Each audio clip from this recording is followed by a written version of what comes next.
Assalamualaikum warahmatullahi wabarakatuh. Nama saya Alif Nur Hakim Fadilah dari jurusan Rekam Medis dan Informasi Kesehatan Poltekkes Kemenkes Tasikmalaya. Kali ini saya akan membahas mengenai quality assurance. Ada beberapa poin yang akan saya bahas. Yang pertama yaitu pengertian quality assurance. 2. Tujuan quality assurance. 3. Menjaga mutu quality assurance pelayanan kesehatan. 4. Aplikasi kegiatan quality assurance pada pelayanan kesehatan. 5. Quality assurance pada unit rekam medis. Yang pertama yaitu pengertian quality assurance, yaitu suatu proses pengukuran mutu, menganalisis kekurangan yang ditemukan, dan membuat kegiatan untuk meningkatkan penampilan yang diikuti dengan pengukuran mutu kembali untuk menentukan apakah ada peningkatan yang dicapai, menurut P. Almer 1983. Quality assurance ini merupakan satu-satunya kegiatan yang sistematis dan suatu siklus kegiatan yang mempergunakan standar pengukuran. Pelayanannya sendiri dimonitor. Dengan demikian, kekurangan-kekurangan dapat dicatat, sebab-sebab dari kekurangan-kekurangan itu ditemukan dan dibuatkan koreksi yang diperlukan. Oleh karena itu, quality assurance penting untuk menghasilkan perbaikan kesehatan dan kesejahteraan. Adapun siklusnya yaitu sistem pengendalian dari awal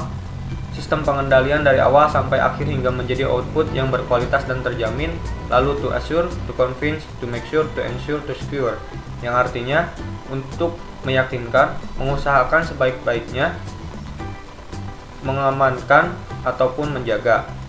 Dan selanjutnya yaitu semua bagian menjalankan fungsi monitoring, uji tes, dan memeriksa semua proses sampai akhirnya tercipta untuk menjaga keselamatan, memelihara dan meningkatkan mutu pelayanan.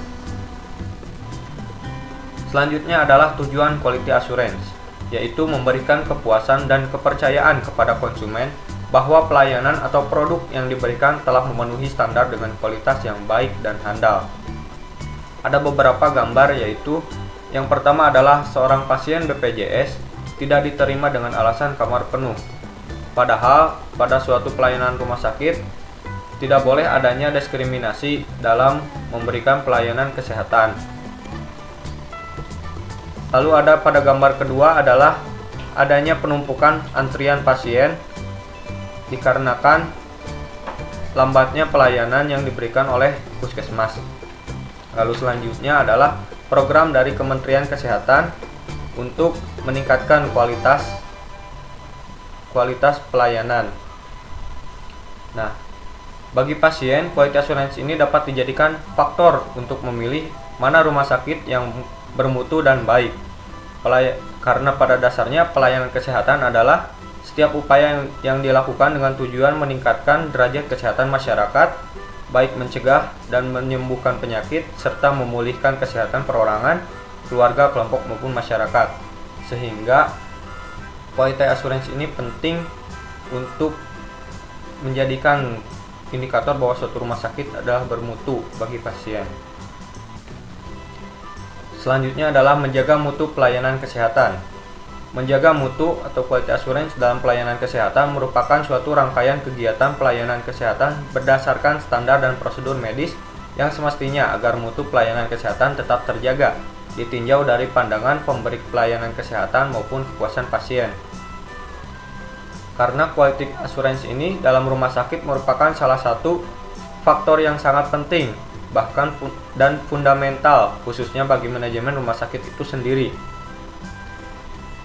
Dampak dari quality assurance akan menentukan keberlangsungan atau eksistensi sebuah rumah sakit. Seperti misalnya pada gambar ini ada puas ataupun tidak puas. Karena jika banyak pasien yang merasa tidak puas terhadap pelayanan kesehatan suatu rumah sakit, maka rumah sakit itu tidak akan laku ataupun tidak akan ada yang berobat, tidak ada yang mau yang berobat ke rumah sakit tersebut. Bagi rumah sakit, adanya quality assurance yang baik akan membuat rumah sakit mampu untuk bersaing dan tetap eksis di masyarakat, sehingga pentinglah kepuasan pasien yang penuh bagi suatu rumah sakit. Selanjutnya adalah aplikasi quality assurance pada pelayanan kesehatan. Sebelum saya jelaskan lebih lanjut, simaklah video berikut ini. What is quality assurance in healthcare? That is what we're going to discuss in this video. Quality assurance is the evaluation of the medical services that are provided, as well as results that are achieved, compared with the accepted standards set by the Joint Commission. The Joint Commission requires a hospital service to have a quality assurance plan in order to provide a system for controlling the quality of care. There are 9 recognized steps for a quality assurance plan that are generally used in healthcare. Let's go through these steps now. Step number 1, identify the problem. Step number 2, determine the cause of the problem.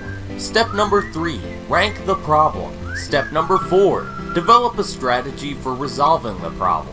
Step number 5, develop appropriate measurement techniques. Step number 6, implement a problem resolution strategy. Step number 7, analyze and compile the results of the intervention. Step number 8, report the results to the appropriate personnel. Step number 9, evaluate the intervention outcome. Nah, pada video itu dapat disimpulkan yaitu 9 tahap rencana quality assurance pada pelayanan kesehatan atau pada healthcare. Yang pertama yaitu identifikasi masalah. 2. Tentukan penyebab dari masalah. 3. Urutkan masalah. 4. Buat strategi untuk memecahkan masalah. 5. Buat teknik pengukuran yang tepat. 6. Lakukan solusi untuk masalah. 7. Analisis dan susun hasil. 8. Laporkan hasil. 9. Evaluasi hasil. Tahap-tahap rencana dalam quality assurance ini banyak digunakan misalnya pada puskesmas maupun pelayanan program kesehatan lainnya. Lalu selanjutnya, quality assurance pada rekam medis. Quality assurance merupakan upaya untuk menjaga mutu pelayanan yang ada di rumah sakit. Karena itu, penting juga bagi seorang profesi rekam medis dan informasi kesehatan untuk menjaga quality assurance. Di antaranya adalah dengan cara menjaga kelengkapan dokumen rekam medis, baik dari aspek analisis kualitatif maupun kuantitatif, menjaga kepuasan pasien, menjaga efisiensi mutu rumah sakit, dan menjaga keamanan pasien. Seperti misalnya pada gambar ini adalah kerahasiaan dari sebuah rekam medis. Seorang perekam medis wajib untuk menjaga kerahasiaan dari berkas rekam medis pasien. Lalu selanjutnya adalah rekam medis adalah hak dari seorang pasien. Karena pada dasarnya seorang perekam medis harus melengkapi berkas rekam medis dan menjaga kerahasiaannya.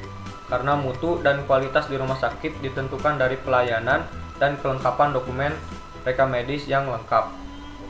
Oleh karena itu, dalam Permenkes nomor 269 Menkes per 3 2008 bahwa dalam bab 2 pasal 2 yang menyatakan bahwa rekam medis harus dibuat secara tertulis, lengkap dan jelas baik secara manual maupun elektronik. Itulah tugas kita untuk selalu menjaga dari kerahasiaan rekam medis untuk meningkatkan quality assurance yang berkualitas. Baik, sekian dari saya yang dapat disampaikan mengenai quality assurance. Semoga dapat dipahami. Mohon maaf apabila ada kesalahan. Wassalamualaikum warahmatullahi wabarakatuh.